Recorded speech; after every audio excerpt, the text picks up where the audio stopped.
Selanjutnya Pak, kita langsung saja ke slide berikutnya. Ini kan ada 8 program janji kerja gubernur dan juga wakil gubernur. Ini kan pada saat kampanye begitu ya Pak, Anda menjanjikan pendidikan gratis, ada kesehatan, bangun jalan desa, hingga pemberian bantuan keuangan hingga 300 juta rupiah begitu ya Pak per desa. Ini sudah sejauh mana Pak tentang realisasi janjinya ini?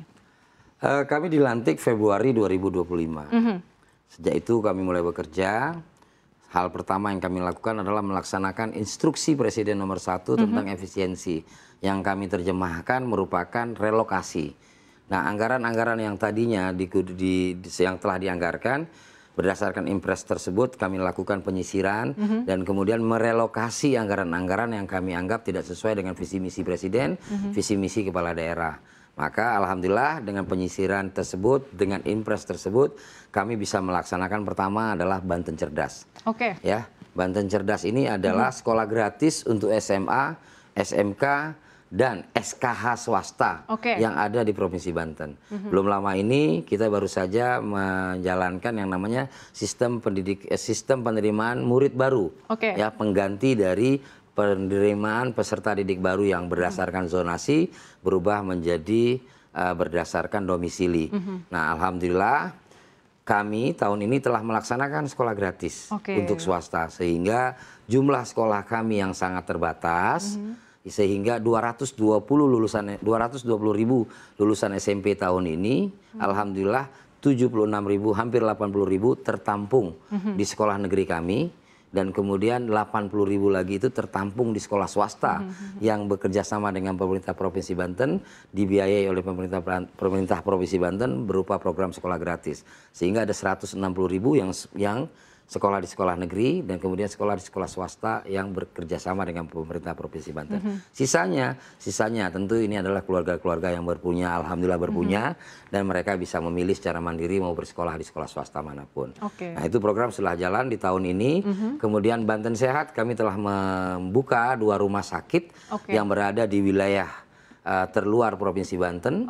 Yaitu rumah sakit di Kecamatan Cilograng yang berbatasan langsung dengan Sukabumi.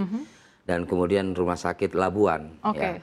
2 rumah sakit ini telah beroperasional, namun tentu masih belum cukup untuk bisa melayani masyarakat dengan luas wilayah seluas Banten. Maka kami juga menjalankan program mobile clinic berbasis telemedicine.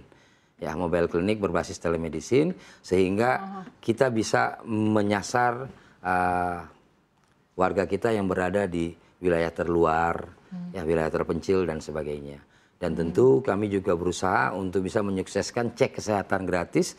Saat ini kami telah melakukan 412.000 warga yang telah melakukan cek kesehatan gratis. Ditambah lagi belum lama ada launching untuk anak-anak sekolah. Dan kami punya keyakinan insya Allah kami akan support semaksimal mungkin karena ini penting supaya kita bisa memetakan permasalahan kesehatan masyarakat sehingga kebijakan kita nanti bisa sesuai dengan apa yang dibutuhkan masyarakat. Kemudian terkait dengan Banten Bagus. Sesuai dengan cita Bapak Prabowo tentang membangun dari desa, kami punya program namanya Bang Andra. Bang Andra itu adalah bangun jalan desa sejahtera. Dengan membangun jalan desa, insya Allah warganya akan sejahtera. Dengan membangun jalan desa, insya Allah akan produktif warganya. Maka kami melakukan intervensi membangun jalan desa yang merupakan kewenangan dari desa. Alhamdulillah kami telah membangun kurang lebih sekitar 45 km jalan desa di awal kepemimpinan kami. Dan kami telah memasukkan ke dalam rencana pembangunan jangka menengah daerah kami terkait dengan salah satunya adalah infrastruktur jalan transportasi, sumber daya air, dan hunian layak bagi warga Banten. Kemudian Banten Kuat. Banten Kuat adalah zona ekonomi baru.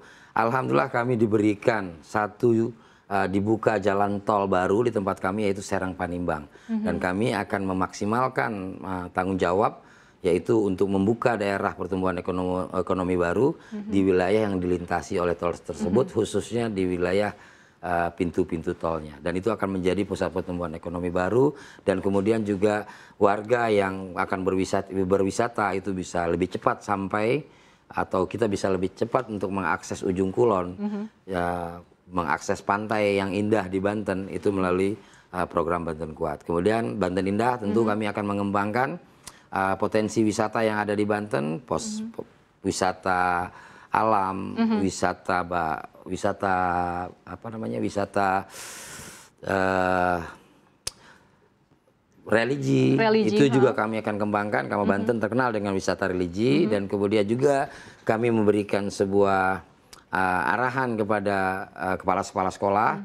Banten melarang warganya atau peserta didik untuk melakukan karya wisata keluar Banten. Tapi kami membolehkan untuk melakukan studi tour atau studi banding di wilayah Banten. Karena Banten banyak dengan potensi dan kita bisa melakukan pertumbuhan ekonomi di wilayah kita. Terkait dengan Banten Makmur, ini tentu adalah program yang kami dasari dari program ketahanan pangan Bapak Prabowo. Kami terus berupaya untuk membangun infrastruktur, membangun air ya untuk warga, sehingga mudah-mudahan cepat tanam, cepat panen juga di wilayah Banten. Dan insya Allah Banten Ramah adalah cara kita untuk bisa melayani para investor, investasi yang masuk dengan memberikan kemudahan dan membantu untuk pengamanan dan juga membantu dari gangguan-gangguan investasi.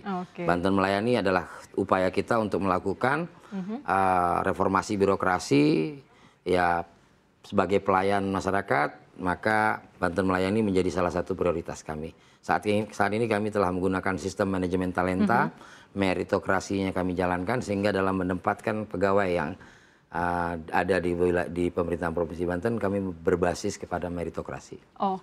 Ini baru dilantik dari Februari, ini sudah jalan semua, sudah mulai terlihat begitu ya Pak. Belum setahun loh Pak, ini saya apresiasi banget sebenarnya Pak Andra. Dan yang terpenting bisa dipastikan bahwa program-program dari Banten ini yang ada ini satu komando begitu ya Pak, dengan Astacita dari Presiden Prabowo. Ya, Astacita merupakan dasar kami untuk melakukan, karena APBD kami bukanlah angka yang fantastis untuk bisa menyelesaikan semua. Sehingga kami tentu mengandalkan apa yang dilakukan oleh Bapak Presiden, dan Astacita Bapak Presiden itu saling terkaitan.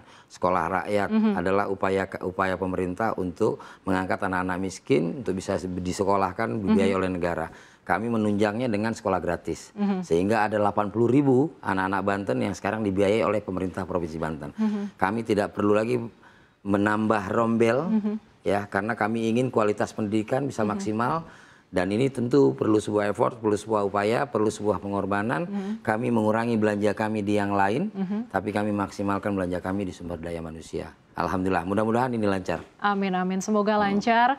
Pak, terima kasih Pak sudah bergabung bersama kami di CNBC Indonesia. Ini saya selalu doakan Bapak sehat dan sukses selalu. Ini semoga Banten ini juga semakin maju gitu ya.